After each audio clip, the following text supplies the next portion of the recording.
ভারতে প্রশ্ন ফাঁসের মতো স্পর্শকাতর ইস্যুতে অনেকটা সময় পরেই নরেন্দ্র মোদী তার মুখ খুলেছে। গত বৃহস্পতিবার দিবাগত রাত, মানে এই শুক্রবার রাতে তিনি একটি ভিডিও বার্তা দিয়েছেন এবং সেই ভিডিও বার্তায় তিনি বলেছেন যে এটা নিয়ে সরকার কাজ করছে। আজকে শুক্রবার মন্ত্রিসভার জরুরি বৈঠক ডাকা হয়েছে।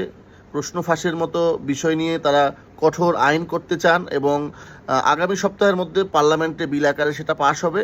এবং তিনি এইভাবে ভিডিও বার্তা দিয়ে বিষয়টির সমাধান করতে চাচ্ছে যে আন্দোলন এই প্রশ্ন ফাঁস নিয়ে হচ্ছে ভারতে ককরোচ পার্টির নেতৃত্বে, সেই আন্দোলনকে থামানোর জন্য, সেই আন্দোলনের দাবির পরিপূর্ণতার নিমিত্তই তিনি এই ভিডিও বার্তাটি করেছেন। কিন্তু এখন দেখার বিষয় হচ্ছে তার এই ভিডিও বার্তায় যে ছাত্র জনতা রাস্তায় নেমেছিল, পুলিশের মারধর খেয়েছে, নানা রকমের ক্ষয়ক্ষতি হয়েছে, তারা এখন মানতে চাইবেন কিনা।